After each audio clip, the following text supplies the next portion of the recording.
ಸಭೆಗೆ ವಂದನೆಗಳು. ವೇದಿಕೆಯನ್ನು ನನ್ನೊಂದಿಗೆ ಹಂಚಿಕೊಂಡಂತ ವಿವೇಕ್ ಸುಬ್ಬಾರೆಡ್ಡಿ, ಸಂಘದ ಇತರ ಪ್ರತಿನಿಧಿಗಳು, ವೇದಿಕೆ ಮುಂಭಾಗದಲ್ಲಿರ್ತಕ್ಕಂಥ ಎಲ್ಲ ನನ್ನ ತವರು ಮನೆ ಸದಸ್ಯರೇ,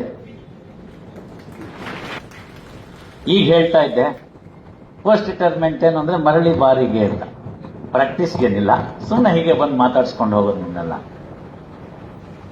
ಬಸವ ಜಯಂತಿ ಮತ್ತು ಡಾಕ್ಟರ್ ಶಿವಕುಮಾರ ಸ್ವಾಮಿಗಳವರ ಜಯಂತಿಯನ್ನ ಈ ದಿವಸ ನಾವು ಹಮ್ಮಿಕೊಂಡಿದ್ದೀವಿ. ಯಾಕೆ ಇವರಿಬ್ರು ನಮ್ಮ ಮುಂದೆ ಅಷ್ಟು ವಿಶೇಷವಾಗಿ ಕಾಣ್ತಾರೆ ಅನ್ನೋದನ್ನ ನೋಡ್ತಾ ಹೋಗೋಣ.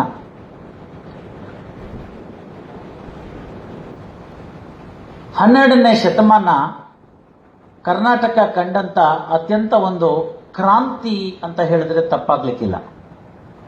ಸಮಾಜದಲ್ಲಿರ್ತಕ್ಕಂಥ ಓರೆಕೋರೆಗಳು, ಹಲವು ತೊಂದರೆ ತಾಪತ್ರಯಗಳು, ಮನುಷ್ಯರ ನಡುವೆ ಇರತಕ್ಕಂಥ ಭೇದ ಭಾವಗಳು, ಇವೆಲ್ಲವನ್ನೂ ಕೂಡ ನೋಡಿದಂತ ಬಸವಣ್ಣನವರು ಹೇಳ್ತಾರೆ, ಇದು ಯಾವುದು ಸರಿ ಹೋಗೋದಿಲ್ಲ, ಎಲ್ಲರೂ ದೇವರ ಮಕ್ಕಳು, ದೇವರ ಮಕ್ಕಳಾದ್ಮೇಲೆ ಇದು ಯಾಕೆ ಈ ರೀತಿಯಾಗಿ ಆಗ್ಬೇಕು, ಸಮಾಜ ಈ ರೀತಿ ನಡೆಯೋದಲ್ಲ ಅಂತ ಹೇಳಿ ಇವತ್ತಿನ ಏನು ಸಂಸತ್ತು ಅಂತ ನಾವು ಕರಿತೀವಿ, ಎಲ್ಲರನ್ನೂ ಪ್ರತಿನಿಧಿಸ್ತಕ್ಕಂಥ ಒಂದು ಸಂಸ್ಥೆ ಇರಬೇಕು ಅಂತ, ಅಂತಹ ಒಂದು ಪರಿಕಲ್ಪನೆ ಪ್ರಪಂಚದಲ್ಲಿ ಎಂದೂ ಕೂಡ ಎಲ್ಲೂ ಯಾವ ವಿಶ್ವದ ಯಾವ ಭಾಗದಲ್ಲೂ ಕಾಣದೇ ಇರತಕ್ಕಂಥ ಒಂದು ಮಿನಿಸ್ಕ್ಯೂಲ್ ಆಫ್ ಸಂಸತ್ ಭವನ ಅಂತ ಅನ್ನೋದನ್ನ ಅನುಭವ ಮಂಟಪ ಅಂತ ಕಟ್ಟಿದಂತ ಪುಣ್ಯಾತ್ಮ ಯಾರು ಇದ್ರು ಅಂತಂದ್ರೆ ಅವರು ಬಸವಣ್ಣವರಾಗ್ತಾರೆ. ಹಾಗಾಗಿ ಕ್ರಾಂತಿ ಯೋಗಿ ಬಸವಣ್ಣ ಅಂತ ಕರೆದ್ರು. ಅಲ್ಲಿ ನೋಡಿ, ಕ್ರಾಂತಿ ಮತ್ತೆ ಯೋಗಿ ಎರಡು ಹೆಂಗ್ ಒಟ್ಟಿಗೆ ಹೋಗಕ್ಕಾಗುತ್ತೆ? ಆಗೋದಿಲ್ಲ. ಅದು ಯಾರೋ ಕ್ರಾಂತಿಯಾಗಿ ಮಾಡಬೇಕು ಅಂತ ಇರ್ತಾರೆ, ಅವರು ಯೋಗಿಗಳಾಗಕ್ಕಾಗಲ್ಲ. ಆದರೆ ಅವರು ಮಾಡಿದಂತಹ ಯೋಗ ಯಾವ ರೀತಿ ಇತ್ತು ಅಂತ ಹೇಳಿದ್ರೆ, ಯಾವುದೇ ರಕ್ತಪಾತಗಳಿಲ್ಲದೆ ಕ್ರಾಂತಿಯನ್ನ ಮಾಡಿದಂಥದ್ದು. ಅಂದ್ರೆ a silent revolution, a bloodless revolution in the society ಅಂತ ಹೇಳಿ ಮಾಡಿದ್ದಂಥದ್ದು. ಹೇಳ್ತಾ ಹೋಯ್ತು ಅಂತಂದ್ರೆ ಮುಂದಿನ ಬಸವ ಜಯಂತಿ ತನಕ ಅದನ್ನೇ ಹೇಳ್ತಾ ಇರ್ಬೋದು. ಆದರೆ ಮುಖ್ಯವಾಗಿ ನಮಗೆ ಅಲ್ಲಿ ಕಾಣಕ್ಕೆ ಸಿಗ್ತಕ್ಕಂಥದ್ದು ಒಂದು 3-4 ಭಾಗಗಳು. ಆ 3-4 ಭಾಗಗಳನ್ನ ಆ ವಚನಗಳಲ್ಲಿ, ಕೂಡಲ ಸಂಗಮ ಅವರು ಮಾಡಿರ್ತಕ್ಕಂಥ ವಚನಗಳಲ್ಲಿ ನಾವು ನೋಡ್ತಾ ಹೋಗೋಣ. ಅವುಗಳಲ್ಲಿ ನಮಗೆ ಪ್ರಮುಖವಾಗಿ ಕಾಣಕ್ಕೆ ಸಿಕ್ಕುವಂಥದ್ದು ಅಂತಂದ್ರೆ, ಮನುಷ್ಯ ದುಡ್ಡಿದ್ರೆ ಮಾತ್ರ ಅದಕ್ಕೆ ಅನುಕೂಲಕರವನ, ಅಥವಾ ಆ ಬಡವನಿಗೆ ಅಲ್ಲಿ ಸ್ಥಾನವಿಲ್ಲವಾ, ಅವನು ದೇವರಿಗೆ ಏನನ್ನು ಮಾಡಕ್ಕಾಗಲ್ವಾ ಅಂತ ಹೇಳಿದ್ರೆ, ಉಳ್ಳವರು ಶಿವಾಲಯವ ಮಾಡುವರು, ನಾನೇನ ಮಾಡಲಿ ಬಡವನಯ್ಯ, ಎನ್ನ ಕಾಲೇ ಕಂಬ ದೇಹವೇ ದೇಗುಲ, ಶಿರವೇ ವನ್ನ ಕಳಸವಯ್ಯ, ಸ್ಥಾವರಕ್ಕಳಿ ಉಂಟು ಜಂಗಮಕ್ಕಳಿವಿಲ್ಲ ಅಂತ ಹೇಳಿ ಮಾಡಿದ್ದಂಥದ್ದು. ಇದು ಕಲಶಪ್ರಾಯವಾಗಿ ಸಿಗ್ತಕ್ಕಂತಹ ಒಂದು ವಚನ ಆಗತ್ತೆ. ಅದರಲ್ಲಿ ಇಡೀ ಸಾರವನ್ನ ಅವರು ತಿಳಿಸ್ಕೊಟ್ಟಿದ್ದಾರೆ. 101 ವಚನಗಳ ಮೇಲೆ 101 ಗಂಟೆ ಮಾತನಾಡಬಹುದು, ಅಷ್ಟು ಇದೆ ವಿಶೇಷ. ಅದರಲ್ಲಿ ಕೆಲವನ್ನ ಆಯ್ದುಕೊಂಡಿದ್ದೀನಿ ಸಮಯದ ದೃಷ್ಟಿಯಿಂದ. One who has no god father, ದಯಮಾಡಿ ಅರ್ಥ ಮಾಡ್ಕೊಳ್ಳಿ ನಮ್ಮ ಸ್ನೇಹಿತರೆಲ್ಲರನ್ನೂ. ಒಂದು ಸ್ಥಾನಕ್ಕೆ ನೀವು ಬರಬೇಕು ಅಂತ ಭಗವಂತನ ಇಚ್ಛೆ ಇತ್ತು ಅಂತಂದ್ರೆ ಕಠಿಣ ಪರಿಶ್ರಮ ಮಾತ್ರ ಅಲ್ಲಿಗೆ ನಿಮ್ಮನ್ನು ಕರ್ಕೊಂಡು ಬಂದು ನಿಲ್ಲಿಸುತ್ತೆ. ನನಗೆ ಅವ್ರು ಗೊತ್ತು, ಇವ್ರು ಗೊತ್ತು, ನಾನು ಇವ್ರ ಹತ್ರ ಇದ್ದೀನಿ, ಅವ್ರ ಮೊನ್ನೆ ಫಂಕ್ಷನ್ಗೆ ಹೋಗಿ ಓಡಾಡಿದ್ದೀನಿ ಅಂತಂದ್ರೆ ನಿಮ್ಗೆ ಆ ಸ್ಥಾನ ಸಿಗೋದಿಲ್ಲ. ಅದನ್ನ ಹೇಳಬೇಕಾದಂತ ಸಂದರ್ಭದಲ್ಲಿ one who has no god father, ಯಾರಿಗೆ ಯಾರಿಲ್ಲವೋ ಅನಾಥೋ ದೈವ ರಕ್ಷಕ ಅಂತ, ಯಾರಿಗೆ ಯಾರಿಲ್ಲವೋ one who has no god father, god is the father ಅನ್ನೋದನ್ನ ವಿಚಾರವನ್ನ ತಿಳಿಸ್ಕೊಟ್ಟಂತಹ ಬಸವಣ್ಣವರು, ತಂದೆ ನೀನು, ತಾಯಿ ನೀನು, ಬಂಧು ನೀನು, ಬಳಗ ನೀನು, ನೀನಲ್ಲದೆ ನನಗೆ ಮತ್ತಾರು ಇಲ್ಲವಯ್ಯ ಕೂಡಲ ಸಂಗಮ ದೇವ ಅಂತ. ಅದನ್ನ ನೀವು ರಾಜ್ಕುಮಾರ್ ಅವರ ಹಾಡಿನಲ್ಲಿ ಕೇಳಿದಿರಿ. ಗುರುರಾಯರ ಮೇಲೆ ಹೇಳುವಂತ ಸಂದರ್ಭದಲ್ಲಿ ಹಾಲಲ್ಲಾದರೂ ಹಾಕು, ನೀರಲ್ಲಾದರೂ ಹಾಕು ರಾಘವೇಂದ್ರ ಅಂತ. ಇದೇ ಕೂಡಲ ಸಂಗಮ ದೇವನ ಆ ವಚನದಲ್ಲಿ ಹಾಲಲ್ಲದ್ದು ನೀರಲ್ಲದ್ದು ಅದು ನಿಮ್ಮ ಧರ್ಮವಯ್ಯ ಅಂತ ಬಸವಣ್ಣವ್ರು ಹೇಳ್ತಾರೆ. ಆ ನಂತರದಲ್ಲಿ ಹೇಳ್ತಕ್ಕಂಥದ್ದು ನಮಗೆ ಬೇಕಾಗಿರ್ತಕ್ಕಂಥದ್ದು ಮನುಷ್ಯ ಧರ್ಮದಲ್ಲಿ ಏನಿರಬೇಕು, ಬಹಳ ಪ್ರಮುಖವಾಗಿ ಏನ್ ಸಿಕ್ಬೇಕು ಅಂತಂದ್ರೆ, we call it as empathy ಅಂತ ಕರಿತೀವಿ ನೋಡಿ. ಸಿಂಪತಿ ಬೇರೆ, ಸಿಂಪತಿ ಅನ್ನೋದು ಅಯ್ಯೋ ಪಾಪ ಅಂತಕ್ಕಂಥದ್ದು, ಸಿಂಪತಿ ಬೇರೆ, ಎಂಪತಿ ಬೇರೆ. ಅದನ್ನ ಸರ್ವಜ್ಞ ಹೇಳ್ಕೊಡ್ತಾನೆ. ಏನು ಬೇಕು, ಒಂದು ಈ ಜಾಗವನ್ನ ನಾವು ಸ್ವರ್ಗ ಮಾಡಬೇಕು ಅಂತಂದ್ರೆ ಏನ್ ಮಾಡಬೇಕು ಅಂತ ಹೇಳೋದನ್ನ ಸರ್ವಜ್ಞ ಹೇಳ್ತಾನೆ. ಅನ್ನವನ್ನು ಇಕ್ಕುವುದು, ನನ್ನಿಯನ್ನು ನುಡಿಯುವುದು, ತನ್ನಂತೆ ಇತರರ ಬಗ್ಗೆ ದೊಡ್ಡ ಕೈಲಾಸ ಭಿನ್ನಾಣವಕ್ಕೂ ಸರ್ವಜ್ಞ ಅಂತ. 3ನೇ ಕ್ಲಾಸಲ್ಲೋ 4ನೇ ಕ್ಲಾಸಲ್ಲೋ 2 ನಂಬರ್ಗೆ ಇಟ್ಟಿರ್ತಿದ್ರು. ಅವತ್ತಿನ ದಿವಸ ನಂಬರ್ ಓದಿದ್ವಿ, ಬರೆದು ಬಿಟ್ವಿ, ಅಲ್ಲಿ ಮುಗ್ದೋಯ್ತು. ಅರ್ಥ ಗೊತ್ತಾಗ್ಲಿಲ್ಲ, ಮೇಡಮ್ಗೆ ಅರ್ಥ ಗೊತ್ತಿರಲಿಲ್ಲ. ಅನ್ನವನ್ನು ಇಕ್ಕುವುದು ಸರಿ, ಈ ನನ್ನಿಯನ್ನು ನುಡಿಯುವುದು ಅಂದ್ರೇನು? ನನ್ನಿಯನ್ನು ನುಡಿಯುವುದೇನು ಅಂತ ಧಾರವಾಡದಲ್ಲಿ ಕೇಳಿದೆ. ಏನೋ ವಿದ್ಯಾಕಾಶಿ ಅಂತ ಬಿಟ್ಟಿದ್ರು. ಹೇಳಿ ಕೇಳಿ ಯೂನಿಫೈಡ್ ಧಾರವಾಡದಲ್ಲಿ ಸರ್ವಜ್ಞ ಹುಟ್ಟಿದ್ದು. ಈಗ ಅದು ಹಾವೇರಿ ಜಿಲ್ಲೆಗೆ ಬರುತ್ತೆ. ಮುಂದೆ ಇದ್ದಾಗ ಧಾರವಾಡದಲ್ಲಿದ್ದಂತಹ ಸರ್ವಜ್ಞ, ಅಲ್ಲಿ ಇದ್ದಂತಹ ಎಲ್ಲ ಪುಣ್ಯಾತ್ಮರುಗಳಿಗೆ ನನ್ನಿ ಅನ್ನೋ ಪದಕ್ಕೆ ಅರ್ಥ ಗೊತ್ತಾಗ್ಲಿಲ್ಲ. ಕಾರಣ ಏನು ಅಂದ್ರೆ ಅದನ್ನ ನಾವು ಬಿಟ್ಬಿಟ್ಟಿದ್ದೀವಿ, ಸಮಾಜ ಬಿಟ್ಬಿಟ್ಟಿದ್ದೀವಿ. ನನ್ನಿ ಅಂತಂದ್ರೆ ಸತ್ಯ ಅಂತಷ್ಟೇ, ಟು ಸ್ಪೀಕ್ ದಿ ಟ್ರುತ್ ಅಂತ ಅಷ್ಟೇ. ನೋಡಿ, ಅನ್ನವನ್ನು ಇಕ್ಕುವುದು, ಊಟಕ್ಕೆ ಹಸಿದವನಿಗೆ ಅನ್ನವನ್ನ ಇಟ್ಬಿಟ್ಟು ನನ್ನಿಯನ್ನು ನುಡಿಯುವುದು, ಸತ್ಯವನ್ನು ಹೇಳಿದ್ರೆ ತನ್ನಂತೆ ಇತರರ ಬಗ್ಗೆ ದೊಡ್ಡ ಕೈಲಾಸ ಭಿನ್ನಾಣವಕ್ಕೂ, ಇವು ಬಹಳ ಇಂಪಾರ್ಟೆಂಟು. ಈ ಎಂಪತಿ ಅನ್ನೋ ಪದ ಅಲ್ಲಿ ಬರ್ತಕ್ಕಂಥದ್ದು. ನಿಮಗೆ ನೋವಾದರೆ ನನಗೂ ನೋವಾಗುತ್ತೆ. ನಾನು ನಿಮಗೆ ಬೈಯುವುದಕ್ಕೆ ಮುಂಚೆ ನನಗೆ ಅದೇ ಬೈಗಳ ಬಂದ್ರೆ ನಾನು ಹೇಗೆ ರಿಯಾಕ್ಟ್ ಮಾಡ್ತೀನಿ ಅನ್ನೋದನ್ನ ತಿಳ್ಕೊ. ಆವಾಗ ಯಾವುದೇ ತೊಂದರೆ ಇರಲ್ಲ. ಗಿಲ್ಲಿದ್ರೆ ನಿನ್ಗೂ ನೋವಾಗುತ್ತೆ, ನನಗೂ ನೋವಾಗುತ್ತೆ. ಚುಚ್ಚಿದ್ರೆ ನಿನ್ಗೂ ನೋವಾಗುತ್ತೆ, ನನಗೂ ನೋವಾಗುತ್ತೆ. ಇದನ್ನ ತಿಳ್ಕೊಂಡ್ರೆ ತನ್ನಂತೆ ಇತರರ ಬಗೆದೊಡೆ ಅಂತಂದ್ರೆ ಅವಾಗ ಭೇದ ಭಾವ ಅನ್ನೋದು ಬರೋದಿಲ್ಲ.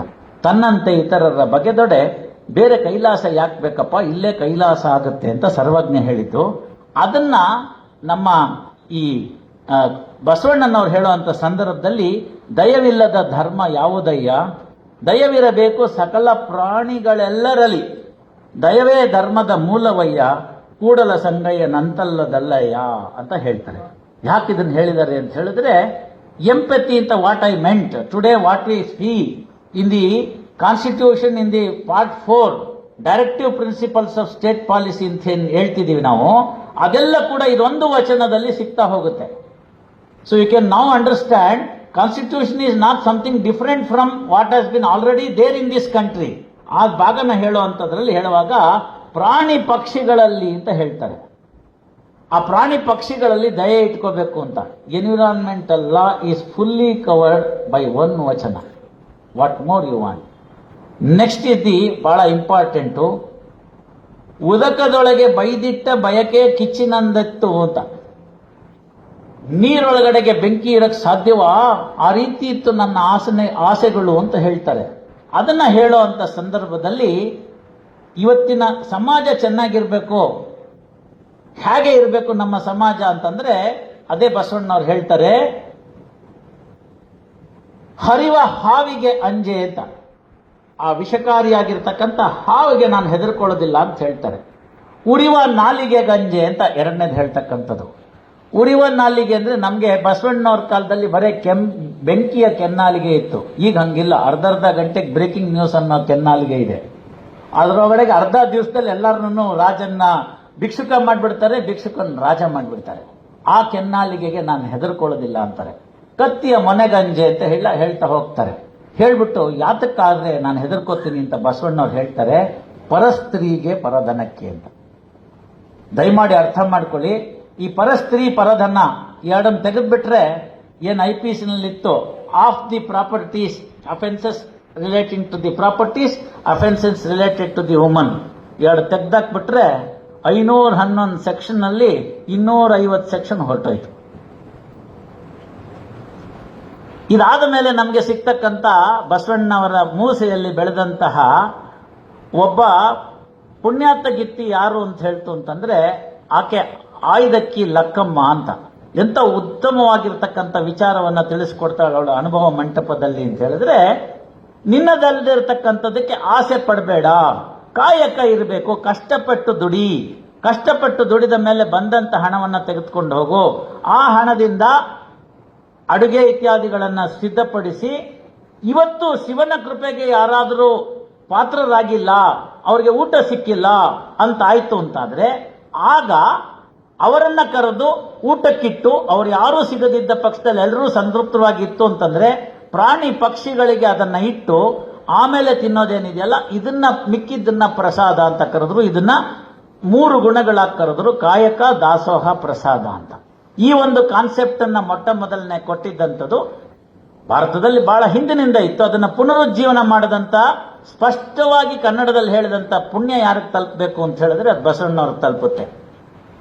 ದೊಡ್ಡದಾದಂಥ ಆನೆ ಅದು ನಮ್ಮ ಆಸೆ. ಆ ದೊಡ್ಡದಾದಂಥ ಆನೆ ಅಷ್ಟು ಆಸೆ ಇಟ್ಕೊಂಡಿರೋದನ್ನ ಕಂಟ್ರೋಲ್ ಮಾಡ್ತಕ್ಕಂಥ ಒಂದು ಚಿಕ್ಕ ಅಂಕುಶ, ಅದನ್ನ ಅವ್ರು ಹೇಳ್ತಾರೆ, ಕರಿಗನ ಅಂಕುಶ ಕಿರಿದೆನ್ನಬಹುದೇ ಬಾರದಯ್ಯ, ಗಿರಿಗನ ವಜ್ರ ಕಿರಿದೆನ್ನಬಹುದೇ ಬಾರದಯ್ಯ, ತಮಂದ ಗನ ಜ್ಯೋತಿ ಕಿರಿದೆನ್ನಬಹುದೇ ಬಾರದಯ್ಯ, ಮರೋಗನ ನಿಮ್ಮ ನೆನವ ಮನ ಕಿರಿ ಬಾರದಯ್ಯ ಕೂಡಲ ಸಂಗಮ ದೇವ ಅಂತ. ಸೊ 4 ಕ್ವಶನ್ ಹಾಕೊಂಡಿದ್ದಾರೆ, ಅದಾಗೋದಿಲ್ಲ ಅಂತ ಹೇಳ್ತಾರೆ.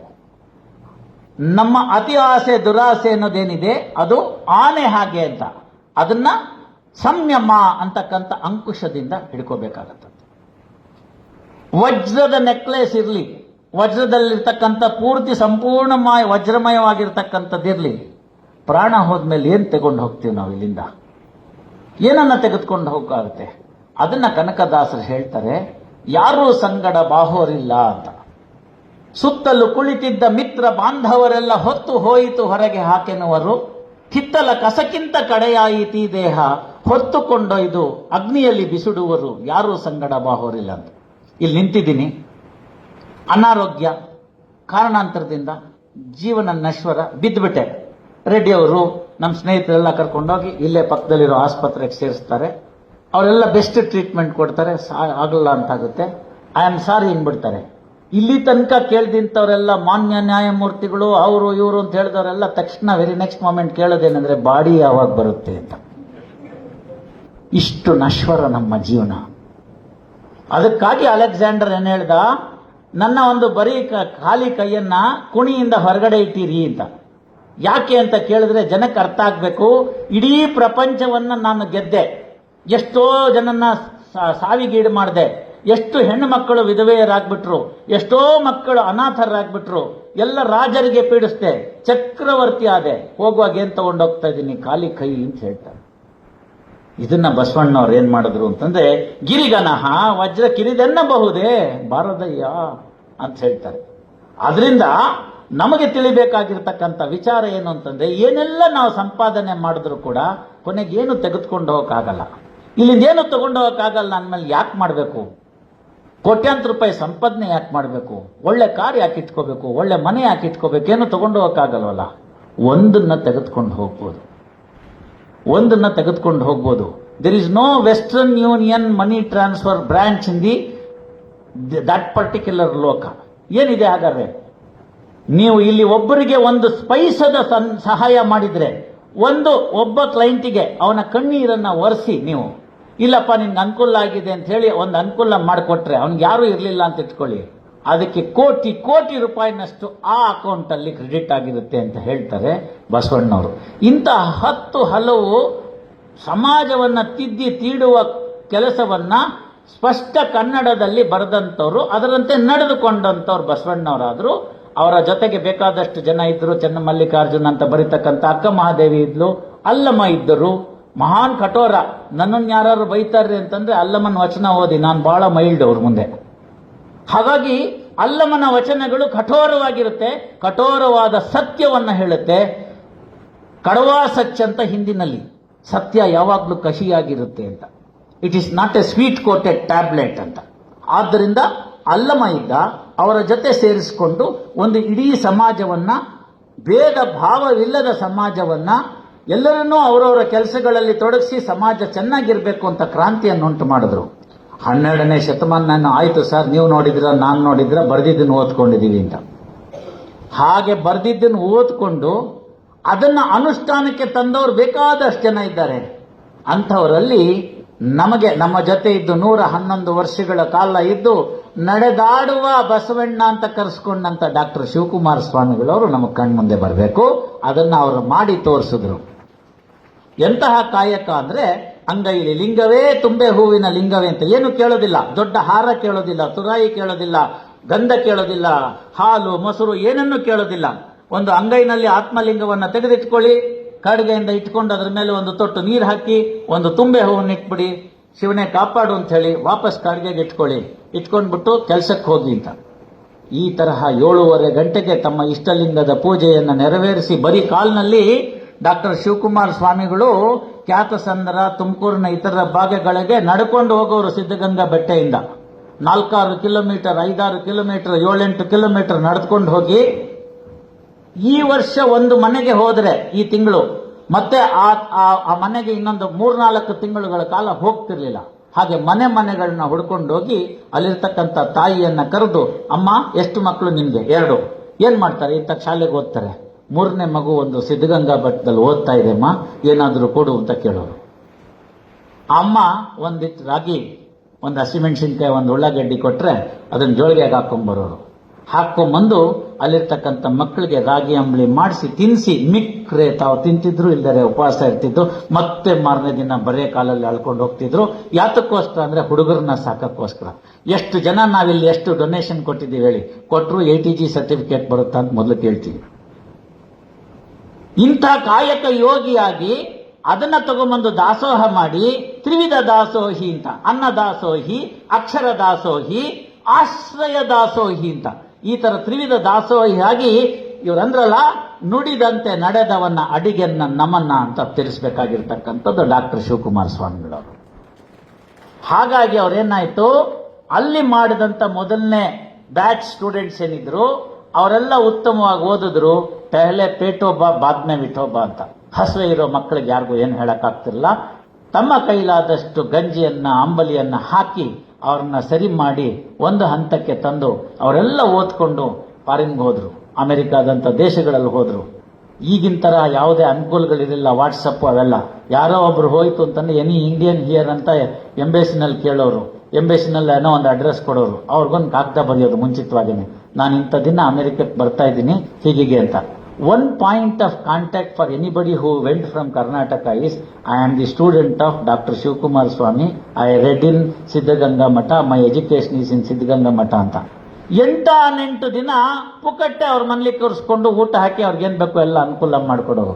ಅಂತಹ ಇಂಜಿನಿಯರ್ಗಳು, ಡಾಕ್ಟರ್ಗಳು ಆದವರು ತಾವು ರಾಗಿ ಅಂಬಲಿಯನ್ನ ತಿಂದಿದ್ದನ್ನ ನೆನೆಸ್ಕೊಂಡು ತಮ್ಮ ಹುಟ್ಟಿದ ಹಬ್ಬಗಳ ದಿವಸಗಳ ಕಾಲದಲ್ಲಿ ಸಂಪೂರ್ಣ ಅಲ್ಲಿರೋ ಮಕ್ಕಳಿಗೆ ಊಟ ಹಾಕಬೇಕು, ಒಂದು ಸಿಹಿಯನ್ನು ಕೊಡಬೇಕು ಅನ್ನೋದನ್ನ ಚಿಂತನೆ ಮಾಡಿ ಅವರೊಂದು ಧನವನ್ನ ಶೇಖರಣೆ ಮಾಡಿದ್ರು. ಆ ರೀತಿಯಾಗಿ ಬಂದಂತಹ ಅನುಕೂಲದಿಂದ ಇವತ್ತು ಯಾರು ಸಿದ್ಧಗಂಗಾ ಮಠದಲ್ಲಿ ಮಕ್ಕಳು ಓದ್ತಾರೆ ಅವರಿಗೆ ಒಂದೊಂದು ದಿವಸಕ್ಕೆ 5 ಸ್ವೀಟ್ ಸಿಕ್ಕುತ್ತೆ. ಒಂದು ಬೀಜ ಅವ್ರು ಹಾಕಿದ್ದು ದಾನ ಧರ್ಮ ಅಂತಕ್ಕಂಥದ್ದು. ಆ ಬೀಜ ಇವತ್ತು ಹೆಮ್ಮರವಾಗಿ ಬೆಳೆದು ನಿಂತಿದೆ. ಆದರೂ ಕೂಡ ಅಲ್ಲಿ ಒಂದು ಸಣ್ಣ ಬಾಲಕನಿದ್ದಾನೆ, ನೀವೆಲ್ಲ ಅದನ್ನು ಗಮನಿಸಿದರೋ ಇಲ್ವೋ, ಶಿಷ್ಯ ಇದ್ದಾನೆ. ಊಟ ಕೊಟ್ಟಾಗ ಪ್ಲೇಟ್ ಇಸ್ಕೊಳ್ಳುವಾಗ ಅನ್ನ ಒಂಚೂರು ಬಿಟ್ಟಿದ್ರೆ ಪೂರ್ತಿ ತಿನ್ನಿ ದಂಡ ಮಾಡಬಾರ್ದು ಅನ್ನ ಅಂತ ಹೇಳ್ತಾನೆ. ಹೋಗಿ ಡೆಪ್ಟಿ ಕಮಿಷನರ್ಗೆ ಹೇಳ್ತಾನೆ, DYSPಗೆ ಹೇಳ್ತಾನೆ, ಬಿಡೋಂಗಿಲ್ಲ ಚೆಲ್ಲೋಂಗಿಲ್ಲ, ಪೂರ್ತಿ ಹೋಗ್ಬೇಕು ಅಂತ. ಎಷ್ಟು ಬೇಕೋ ಅಷ್ಟು ಹಾಕಿಸ್ಕೊಳ್ಳಿ, ಒಂದು ಅಗಳು ದಂಡ ಮಾಡಬಾರ್ದು ಅಂತ. ಹಾಗೊಂದ್ ವೇಳೆ ಮಿಕ್ಕಿದ್ದು ಯಾರಾದ್ರೂ ಬಿಟ್ಬಿಟ್ಟಿತ್ತು ಅಂತಂದ್ರೆ ಅದನ್ನ ತಗೊಂಡೋಗಿ ನಾಯಿಗೆ ಹಾಕ್ತಾನೆ. 6-8 ನಾಯಿಗಳಿವೆ ಸಿದ್ಧಗಂಗಾ ಮಠದಲ್ಲಿ. ಆ ಗುರುಗಳು, ಈಗಿನ ಗುರುಗಳು ನಡೆದಾಡ್ತಿದ್ರೆ ಅವ್ರ ಪಕ್ಕದಲ್ಲೇ ಒಳ್ಳೆ ಪ್ರೀತಿಯಿಂದ ಇರ್ತವೆ. ಯಾಕಿದನ್ನೆಲ್ಲ ನಾನು ನಿಮ್ಗೆ ಹೇಳ್ತಾ ಇದ್ದೀನಿ ಅಂತಂದ್ರೆ, ನಾವ್ಯಾರು ಬಸವಣ್ಣನ ಕಾಣಲಿಲ್ಲ. ಅವ್ರು ಹಾಕೊಟ್ಟಂಥದ್ದು ಹೀಗಿತ್ತು ಅನ್ನೋದನ್ನು ಓದಿದ್ದಷ್ಟೇ ನಾವು. ಹಾಗಿದ್ರ ಆ ರೀತಿ ನಡೆಯಕ್ ಸಾಧ್ಯವ? ಕಲಿಯುಗದಲ್ಲೂ 21ನೇ ಶತಮಾನದಲ್ಲೂ ಈ ರೀತಿ ಸಾಧ್ಯವ ಅಂತಂದ್ರೆ ಆಗ ಶಿವಕುಮಾರ ಸ್ವಾಮಿಗಳನ್ನ ಯಾರ್ಯಾರು ನೋಡಿದ್ರು ಅವ್ರಿಗೆಲ್ಲ ಅನ್ಸುತ್ತೆ, ಹೌದು ಇದು ಸಾಧ್ಯ, ಬಸವಣ್ಣವ್ರು ಹಾಕಿಟ್ಟು ಕೊಟ್ಟಂತ ಮಾರ್ಗದಲ್ಲಿ ಇದು ನಡೆದು ಬಂದಿದೆ ಅಂತ ತಿಳಿಸ್ಕೊಡ್ತಕ್ಕಂಥದ್ದು ನಾವು ಕಂಡಿದ್ದೀವಿ. ಮುಂದೆ SIT ಆಯಿತು, ಮೆಡಿಕಲ್ ಕಾಲೇಜ್ ಆಯಿತು, ಮತ್ತೊಂದಾಯಿತು. ಏನೇ ಎಲ್ಲ ಆದರೂ ಕೂಡ ಶಿವಕುಮಾರ ಸ್ವಾಮಿಗಳು ಬದಲಾವಣೆ ಆಗಲಿಲ್ಲ.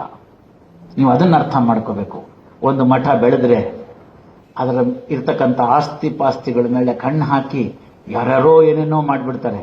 ಒಂದೊಂದು ಸಣ್ಣ ಇರುವೆಗಳು ಕೂಡ ಒಂದೊಂದು ಮರಳು ಕಾಳನ್ನ ತೆಗೆದುಕೊಂಡು ಬಂದು ಹುತ್ತ ಅಂತ ಕಟ್ಟುತ್ತೆ. ಎಲ್ಲ ಆ ಸ್ಟೇಜಿಗೆ ಬಂದ್ಮೇಲೆ ಒಂದು ಹಾವು ಬಸಕ್ಕಂತ ಬಂದು ಸೇರ್ಕೊಂಡ್ಬಿಡುತ್ತೆ. ಇಲ್ಲ, ಸಿದ್ಧಗಂಗಾ ಮಠದಲ್ಲಿ ಅದಕ್ಕೆ ಅವಕಾಶ ಆಗಲಿಲ್ಲ. ಯಾಕಾಗ್ಲಿಲ್ಲ ಅಂತ ಹೇಳಿದ್ರೆ ಆ ಮನುಷ್ಯ ಹಾಕೊಟ್ಟಂತ ವ್ಯಾಲ್ಯೂ ಹಂಗಿತ್ತು. ಯಾರು ನಿಜವಾದ ಸಿದ್ಧಗಂಗಾ ಮಠದ ಡಾಕ್ಟರ್ ಶಿವಕುಮಾರ ಸ್ವಾಮಿಗಳ ಶಿಷ್ಯರು ಅಂತ ಕರೆಸ್ಕೊತಾರೆ, ಅವ್ರು ಯಾರು ಕೂಡ ಆಚೆ ಈಚೆ ಹೋಗಿ ಬೇರೆ ಕಡೆ ನೋಡಕ್ ಸಾಧ್ಯವೇ ಇಲ್ಲ. ಯಾಕೆಂದ್ರೆ they have been trained by Swamiji in that fashion ಅಂತ. ಪರಸ್ತ್ರೀಗೆ ಗಲಾಟೆ ಇಲ್ಲ, ಪರಧನಕ್ಕೆ ಗಲಾಟೆ ಇಲ್ಲ. ಆ ತರಹ ಸಮಾಜವನ್ನ ತಿದ್ದಿ ತೀಡಿ ತುಮಕೂರಿನ ಕ್ಯಾತ್ಸಂದ್ರದ ಸಿದ್ಧಗಂಗಾ ಬೆಟ್ಟದಲ್ಲಿ ಪ್ರಾರಂಭವಾದಂಥ ಒಂದು ಸಣ್ಣ ಮರ ವಿಶ್ವಕ್ಕೆಲ್ಲ ಪಸರಿಸಿ ಬೇಕಾದಂತಹ ಅನುಕೂಲಗಳನ್ನು ಮಾಡಿಕೊಡ್ತು. ಹಿಂದೆನೂ ಒಮ್ಮೆ ಇದರ ಬಗ್ಗೆ ಪ್ರಸ್ತಾಪ ಮಾಡಿದ್ದೆ.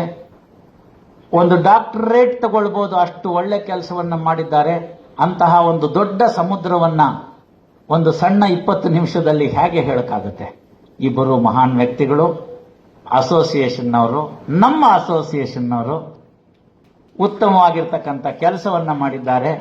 ಬಸವಣ್ಣನವ್ರನ್ನ ನೆನೆಸ್ಕೊಳ್ತಕ್ಕಂಥದ್ದು ಮತ್ತೆ ಡಾಕ್ಟರ್ ಶಿವಕುಮಾರಿ ಸ್ವಾಮಿಗಳನ್ನ ನೆನೆಸ್ಕೊಳ್ತಕ್ಕಂಥದ್ದು ಬಹಳ ಉತ್ತಮವಾದಂಥ ಕಾರ್ಯ, ಸಮಾಜಮುಖಿ ಕಾರ್ಯ. Bengaluru advocates association was not famous for many things sometime earlier. I don't want to elaborate on that. ಸಮಾಜದಲ್ಲಿ ಜನಸಾಮಾನ್ಯರಲ್ಲಿ ನಮ್ಮ ಸಂಘಕ್ಕೆ ಬಂದಂತಹ ಏನು ಆಪಾದನೆಗಳಿತ್ತು ಅದು ಸಮಯಾಧಾರಿತವಾಗಿತ್ತು, ಆನಂತರ ಅದಾಗಲಿಲ್ಲ. ಈಗಲೂ ಕೂಡ ಜನಸಾಮಾನ್ಯರಲ್ಲಿ ಆ ಭಾವನೆಯನ್ನ ಹೋಗಲಾಡಿಸ್ತಕ್ಕಂಥಕ್ಕೆ ಬಹಳ ಒಳ್ಳೆ ಕೆಲಸಗಳನ್ನ ನಾವು ಮಾಡ್ತಾ ಇದ್ದೇವೆ ಅಸೋಸಿಯೇಷನ್ ಇಂದ.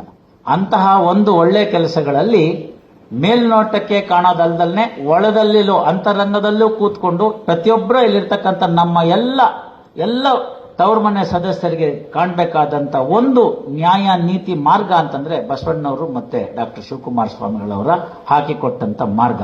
ಆದ್ದರಿಂದ ಇಲ್ಲಿ ನಮ್ಮ ಮಾಧ್ಯಮ ಮಿತ್ರರು ಇದ್ರೆ ಸರಿ, ಇಲ್ಲದೆ ಹೋದ್ರೆ ಅಸೋಸಿಯೇಷನ್ ಅವರು ಇದನ್ನು ಕೊಡಿ. ಒಂದು ಒಳ್ಳೆ ಕೆಲಸ ಮಾಡಿದ್ದೀವಿ. ಸುಮಾರು 1 ಗಂಟೆಗಳ ಕಾಲ ಕೀರ್ತನೆಗಳನ್ನ ವಚನಗಳನ್ನ ಕೇಳಿದ್ದೀವಿ. ನಂತರ ಅವ್ರನ್ನ ಸ್ಮರಿಸ್ಕೊಂಡಿದ್ದೀವಿ. ಇದ್ದಂತ ಸಮಯದಲ್ಲಿ ಒಂದು ಒಳ್ಳೆ ಕಾರ್ಯವನ್ನ ಮಾಡಿದ್ದೀವಿ ಅಂತ ಹೇಳಿ ಮುಂದೆ ನೀವು ಇವತ್ತಲ್ಲ ನಾಳೆ ನಮ್ಗೆಲ್ರಿಗೂ ಬೋರ್ಡಿಂಗ್ ಪಾಸ್ ಇದೆ, ನನಗೂ ಇದೆ, ಇಲ್ಲಿರೋರ್ಗೆಲ್ರಿಗೂ ಇದೆ, ಅದನ್ನೆಲ್ಲ ಇಲ್ಲ ಅನ್ನೋಂಗಿಲ್ಲ, ಆಯ್ತಾ? But it is in the sealed cover. Nobody knows the date and time. ನಮ್ಮ ಜೊತೆ ಇದ್ದವರು ಎಷ್ಟೋ ಜನ ಸ್ನೇಹಿತರು ಇವತ್ತಿಲ್ಲ. ಆ ಕರೋನಾ ಸಂದರ್ಭದಲ್ಲಿ ಆಗಿದ್ದಂಥ ತೊಂದರೆಗಳಲ್ಲಿ ನಿನ್ನೆ ಅಪಿಯರ್ ಆದಂಥವ್ರು ಇವತ್ತಿಲ್ಲ ಅಂತ ಆಗೋಗ್ಬಿಟ್ರು. ಡಾಕ್ಟರ್ನ ಕೂಡ ಬಿಡಲಿಲ್ಲ ಮಹಾಮಾರಿ ಕರೋನಾ. ಇನ್ನೊಂದು ಕರೋನಾ ಬರೋಲ್ಲ ಅನ್ನೋ ಗ್ಯಾರಂಟಿ ಏನು? ನಾವೆಲ್ಲ ಇಲ್ಲೇನು ಉಳಿದಿದ್ದೀವಿ, ನನ್ನನ್ನು ಸೇರಿ ನಾನೇ ಮೊದಲನೇಯಾಗಿ ನಿಂತ್ಕೋತೀನಿ. ನಮಗೆಲ್ಲ ಭಗವಂತ ಸೆಕೆಂಡ್ ಚಾನ್ಸ್ ಕೊಟ್ಟಿದ್ದಾನೆ ಸಪ್ಲಿಮೆಂಟರಿ ಎಕ್ಸಾಮ್ ಬರೆಯೋಕ್ಕೆ. We failed in the first exam. ಈಗಾದರೂ ಚೆನ್ನಾಗಿ ಆಗ್ತೀವಿ ಅಂತ ಆದರೆ ಇನ್ನೊಂದು ಕರೋನಾ ಬರೋಕ್ಕೆ ಮುಂಚೆ ಒಳ್ಳೆ ಕೆಲಸ ಮಾಡಿದ್ದೀವಿ ಅಂತ ಆಗುತ್ತೆ. ಅಂತಹ ಒಳ್ಳೆ ಕೆಲಸ ಏನ್ ಮಾಡಿದ್ಯಾ ಅಂತ ಅಲ್ಲೇನಾದ್ರು ಕರೀತು ಅಂತಂದ್ರೆ ಆಗ ಹೇಳಿ. ನಾವು 23/4/26 ಮ್ಯಾಜಿಸ್ಟ್ರೇಟ್ ಕೋರ್ಟಿನ ಸಭಾಂಗಣದಲ್ಲಿ ಅಡ್ವೊಕೇಟ್ ಅಸೋಸಿಯೇಷನ್ ಅವ್ರು ಮಾಡಿರೋ ಬಸವ ಜಯಂತಿ ಮತ್ತು ಡಾಕ್ಟರ್ ಶಿವಕುಮಾರ್ ಜಯಂತಿನಲ್ಲಿ ಪಾಲ್ಗೊಂಡಿದ್ವಿ. ಆ ಪುಣ್ಯ ಇದೆ, ಎಲ್ಲ ಪಾಪಕ್ಕೆ ಅದೊಂದು ಪುಣ್ಯ ಸಾಕು. ನೋಡ್ಕೊಳ್ಳಿ, ಮ್ಯಾನೇಜ್ ಮಾಡ್ಕೊಳ್ಳಿ, ಬ್ಯಾಲೆನ್ಸ್ ಶೀಟ್ ಹಾಕ್ಬಿಡಿ ಅಂತ ಹೇಳಿ. You will all be acquitted there.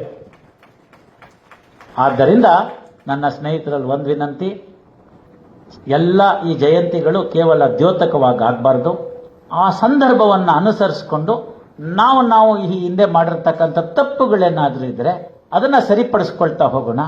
ಮುಂದಿನ ಜೀವನವನ್ನು ಹಸನ್ ಮಾಡ್ಕೊಳ್ತಾ ಹೋಗೋಣ. Who are all at the end of the day advocates ಅಂದ್ರೆ ಯಾರು? They are social engineers sir. Dignified. ನಾವು ಸಮಾಜದಲ್ಲಿರ್ತಕ್ಕಂಥ ರಸ್ತೆನಲ್ಲಿರ್ತಕ್ಕಂಥ ಕೊಳೆ ತೆಗೆಯಕ್ಕೆ ಬೇಕಾದಷ್ಟು ಜನ ಇದ್ದಾರೆ. ಇಲ್ಲಿರ್ತಕ್ಕಂಥ ಕೊಳೆ ತೆಗೆಯೋರು ಯಾರು? ಅಣ್ಣ ತಮ್ಮಂದ್ರ ಮಧ್ಯೆ ಜಗಳ ಆಗಿದೆ, ತಾಯಿ ಮಕ್ಕಳ ಮಧ್ಯೆ ಜಗಳ ಆಗಿದೆ. ತಾಯಿಯನ್ನ ತಾಯಿ ಅಲ್ಲ ಅಂತ ಹೇಳ್ತಕ್ಕಂಥ ಬಾಕ್ಸಲ್ಲಿ ನಿಂತ್ಕೊಂಡು ಹೇಳೋವಂಥವ್ರನ್ನ ನೋಡಿದೀವಿ. ಗಂಡ ಹೆಂಡ್ತಿರ್ದಂತೂ ಕೇಳೋದೇ ಬೇಡ. ಇಂಥ ಪಕ್ಕದ ಮನೆ ಟೀಚರ್ಗೆ ಚೀಟಿಂಗು, ಇನ್ನೇನಾಗುತ್ತೆ? ಇವನ್ನೆಲ್ಲವನ್ನು ಕೂಡ ನಾವು ಮಾಡಿದಂಥ ಸಂದರ್ಭದಲ್ಲಿ ಒಂದು ಆತ್ಮ ಸಾಕ್ಷಾತ್ಕಾರ, ಒಂದು ರೀತಿಯಾಗಿ ಸೆಲ್ಫ್ ಇಂಟ್ರಾಸ್ಪೆಕ್ಷನ್ನು, ನಮ್ಮ ಆತ್ಮ ನಿವೇದನೆ, ಇವುಗಳೆಲ್ಲ ಎಲ್ಲಿ ಹೇಳ್ಕೋಬೇಕು? ಅರ್ಥ ಮಾಡ್ಕೊಳ್ಳಿ. ಎಷ್ಟೋ ವಿಚಾರಗಳನ್ನ ನಮ್ಮ ಸ್ನೇಹಿತರು ತಿಳ್ಕೋಬೇಕು. ಹೆಂಡತಿಗೂ ಹೇಳ್ಕೊಳಕ್ಕಾಗಲ್ಲ. ಅವ್ರೇನೋ ನಿಮ್ಮ ಬಗ್ಗೆ ಬಹಳ ದೊಡ್ಡ ಇದಿಟ್ಕೊಂಡಿರ್ತಾರೆ, ಆಸೆ ಇಟ್ಕೊಂಡಿರ್ತಾರೆ. ನಾ ಮಾಡಿರ್ತಕ್ಕಂಥ ಸಣ್ಣ ಕೆಲಸ ಹೇಳ್ಬಿಟ್ರೆ ಎಲ್ಲ ಒಂದು ತೊಂದರೆ ಆಗ್ತೀನಿ ಅಂತ. ಹೆಂಡತಿಗೆ ಹೇಳ್ಕೊಳಕ್ಕಾಗದಲ್ಲಿ ಯಾರು ಹೇಳ್ಕೊತೀರಿ? ಹೇಳ್ಕೊಳ್ಬೇಕಾದಂಥ ಒಬ್ಬ ವ್ಯಕ್ತಿ ಅಂತಂದ್ರೆ ಟೀಚರ್ ಹತ್ರ ಹೋಗಿ ಹೇಳ್ತು ಅಂತಂದ್ರೆ ಇಷ್ಟಿನ ನಿಂಗೆ ಕಲ್ಸಿದ್ ನಾನು ಅಂದ್ಬಿಡ್ತಾರೆ. ಹಾಗಾಗಿ ಎಲ್ಲಿ ಹೇಳ್ಕೋಬಹುದು ಅಂತಂದ್ರೆ ದೇವ್ರ ಮುಂದೆ ಹೇಳ್ಕೋಬಹುದು, ಗುರುಗಳ ಮುಂದೆ ಹೇಳ್ಕೋಬಹುದು. ನಾನು ತಪ್ಪು ಮಾಡಿದ್ದೀನಿ, ನೀವು ಎಲ್ಲ ಮಾಡಿದಿರಿ, ಯಾರು ಮಾಡಿಲ್ಲ ಅಂದ್ರೆ ಸುಳ್ಳು ಹೇಳ್ತಾ ಇದ್ದೀವಿ ಅಂತ ಅಷ್ಟೇ. ಆದ್ರಿಂದ ಆ ತಪ್ಪುಗಳನ್ನು ಸರಿಪಡಿಸಿಕೊಂಡು ನಮ್ಮ ಮುಂದಿನ ಜೀವನವನ್ನು ಹಸನು ಮಾಡ್ಕೊಳ್ಳೋಕ್ಕೋಸ್ಕರ ಒಂದು ಉತ್ತಮವಾದ ಅವಕಾಶವನ್ನ ನಮ್ಮ ವಕೀಲರ ಸಂಘದವರು ಮಾಡಿಕೊಟ್ಟಿದ್ದಾರೆ. ನಮ್ಮ ಸಂಘ ಇಂತಹ ಒಂದು ಒಳ್ಳೆ ಕೆಲಸವನ್ನು ಮಾಡಿದೆ ಅಂತ ಅನ್ನೋದಕ್ಕೋಸ್ಕರನೇ ನನಗೆ ಬಹಳ ಸಂತೋಷವಾಯಿತು. ಬರ್ತೀರಾ ಅಂತ ಹೇಳಿದ್ರೆ ಇಂಥ ಕಾರ್ಯಕ್ರಮಕ್ಕೆ ಬರ್ದಲ್ಲಿ ಇನ್ಯಾವುದಕ್ಕೆ ಬರ್ಬೇಕಪ್ಪ, only thing is little time adjust ಮಾಡ್ಬಿಡಿ ಅಂತ ಹೇಳಿದ್ದೀನಿ. ಹಾಗಾಗಿ ಬಸವ ಜಯಂತಿ ಮತ್ತು ಡಾಕ್ಟರ್ ಶಿವಕುಮಾರ ಸ್ವಾಮಿಗಳವರ ಜಯಂತಿಯ ದಿವಸದಂದು ನಾವು ತಡವಾದರೂ ಪರವಾಗಿಲ್ಲ ಒಳ್ಳೆ ಕಾರ್ಯಕ್ರಮವನ್ನ, ಉತ್ತಮವಾದ ಕಾರ್ಯಕ್ರಮವನ್ನ, ಶ್ಲಾಘನೀಯವಾದ ಕಾರ್ಯಕ್ರಮವನ್ನ, ಸಮಾಜಮುಖಿ ಕಾರ್ಯಕ್ರಮವನ್ನ ಅಸೋಸಿಯೇಷನ್ ಅಲ್ಲಿ ಇರ್ತಕ್ಕಂಥ ಎಲ್ಲರೂ ಕೂಡ ಅಚ್ಚುಕಟ್ಟಾದ ರೀತಿಯಲ್ಲಿ ನಡೆಸಿದ್ದಾರೆ. ಅವ್ರು ಹೇಳಿದ್ರು ಹಲವಾರು ಸಂದರ್ಭಕ್ಕೆ ಬರಬೇಕು ಅಂತ. 138 whether it is boon or bane ಅನ್ನೋದಕ್ಕೆ ಹೇಳೋದಕ್ಕೆ ಬೇಕಾದಷ್ಟು ವೇದಿಕೆ ಇದೆ, ಅಥವಾ ಇನ್ಯಾವುದೋ ಕ್ರಿಮಿನಲ್ ಕೇಸಿನ ಬಗ್ಗೆ ಹೇಳಕ್ ಬೇಕಾದಷ್ಟು ವೇದಿಕೆ ಇದೆ. ಮ್ಯಾಜಿಸ್ಟ್ರೇಟ್ ಕೋರ್ಟಿನ ಒಂದು ಕಾಂಪ್ಲೆಕ್ಸ್ ಒಳಗಡೆಗೆ ಬಸವ ಜಯಂತಿ ಬಗ್ಗೆ ಚಿಂತನೆ ಮಾಡಿದ್ರೆ ದೊಡ್ಡ ಪುಣ್ಯದ ಕೆಲಸ. ಆದ್ದರಿಂದ ಆ ಒಂದು ಶ್ಲಾಘನೆಗೆ, ಆ ಒಂದು ಪ್ರಯತ್ನಕ್ಕೆ, ಅವರು ಮಾಡಿದಂತಹ ಎಲ್ಲ ಕೆಲಸ ಕಾರ್ಯಗಳಿಗೆ ವೈಯಕ್ತಿಕವಾಗಿ ಮತ್ತು ನಿಮ್ಮೆಲ್ಲರ ಪರವಾಗಿ ನಾನು ಧನ್ಯವಾದವನ್ನು ಅರ್ಪಿಸ್ತೀನಿ. ಬಸವನ ಕರುಣೆ, ಡಾಕ್ಟರ್ ಶಿವಕುಮಾರ್ ಅವರ ಕರುಣೆ, ಭಗವಂತ ಯಾವ ರೂಪದಿಂದ ಬಂದರೂ ಸರಿಯೇ ಅವರೆಲ್ಲರ ಕರುಣೆ ನಮ್ಗಾಗ್ಲಿ. ಇವತ್ತಿಗಿಂತ ನಾಳೆ ಚೆನ್ನಾಗಿರಲಿ, ನಾಳೆಗಿಂತ ನಾಳೆ ಚೆನ್ನಾಗಿರಲಿ. ಲೋಕ ಸಮಸ್ತ ಸುಖಿನೋ ಭವಂತು, ಸಮಸ್ತ ಸನ್ಮಂಗಲಾನಿ ಭವಂತು, ಸರ್ವೇ ಜನ ಸುಖಿನೋ ಭವಂತು. ನಮಸ್ಕಾರ.